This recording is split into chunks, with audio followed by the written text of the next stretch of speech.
2 weeks. If you've had a weight loss plateau for 2 weeks, do this starting today. Do not cut another 500 calories out of panic. Don't punish cardio your way through it.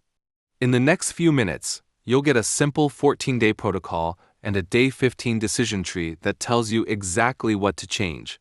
Wait, tighten food or raise steps per day. That's the plan, no guesswork. And here's the relief. If the scale hasn't moved for 14 days, that does not automatically mean you stopped losing fat. Now let's talk about what's really happening. Glycogen is stored with water. So when your carbs shift, your training volume shifts, or your soreness goes up, your body can hold more water even while you're in a calorie deficit. The scale jumps, but that's not belly fat. One study looking at 2-week weight change found that short-term fluctuations are often mostly fat-free mass and water, and that daily carb intake and the water that comes with it can be a big driver.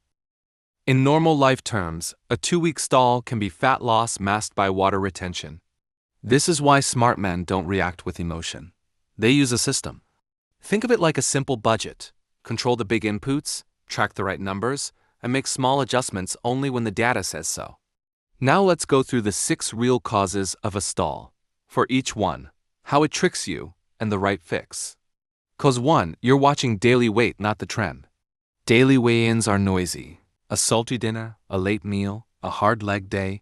Even travel, any of that can move the scale up for days without changing fat loss. The fix. Your official number is the 7-day average. Weigh daily, same time, same conditions. But you only judge progress by comparing weekly average weight versus weekly average weight. That keeps you calm and consistent. Cause 2. Invisible calories came back. Oil in the pan, sauces. Just a bite. Extra handfuls while cooking. Weekend snacks that don't count. These are small costs that quietly add up and erase your deficit. The fix, a 3-day audit. Take a photo of everything you eat and drink for 3 days. Then remove 1 to 2 extras that don't truly satisfy you. Not a punishment, just cutting waste. Cause 3, your NEAT dropped. NEAT is all the movement outside the gym. Walking, standing, moving around at work.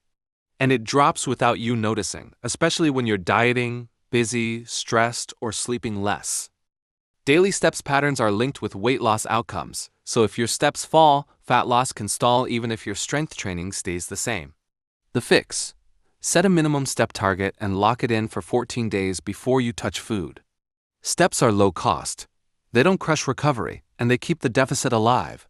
Cause 4, you weigh less, so you burn less. As you lose weight, your body burns fewer calories during the same day. Plateaus are a normal part of dieting. Nothing is broken. The fix, a micro adjustment. Either add a bit more walking or trim a small amount of food. Keep it simple. This is about long-term progress, not suffering. Cause 5, metabolic adaptation exists, but behavior is usually the bigger deal. Yes, your body adapts. But what often matters more is what you do without realizing it. You sit more, move less, fidget less, take the easy route. Reviews on adaptive thermogenesis point out that reduced energy burn in weight-reduced states can be driven substantially by reduced activity. NEAT. The fix. Protect steps and keep strength training consistent. Lifting is how you keep muscle, the thing you want to keep as an asset while you lose fat. Cause 6. Stress and sleep got worse. When sleep drops and stress rises, your hunger goes up, cravings get louder, and your body holds more water. The scale can freeze even when fat loss is happening. The fix. Get 7 better nights. Aim for a steady bedtime. Cut caffeine late in the day. Keep water and salt consistent. You don't need to zero carbs to fix water retention. You need a better plan. Now you're ready for the do this part. The 14-day protocol and the day 15 decision tree. Day 1 setup. Rule 1. Weigh daily for 14 days, same time each day. But you only compare the 7-day average of week 1 to the 7-day average of week 2. Rule 2. Measure waist measurement twice per week, same spot, same technique. Belly button height works for most men. Normal breath, no flexing. Rule 3. Lock in 2 anchor meals for 14 days, meals you can repeat with almost no effort. This is how busy men win less decisions, less drift, more control.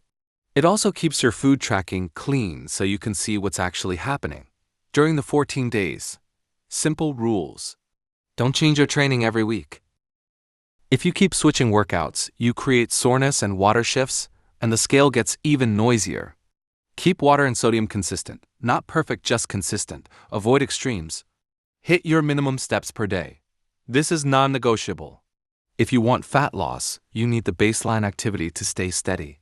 And keep strength training in. Cardio can help, but lifting is what helps you hold on to muscle while you drop fat. Now the day 15 decision tree. Decision A. If your weekly average weight went down, keep going.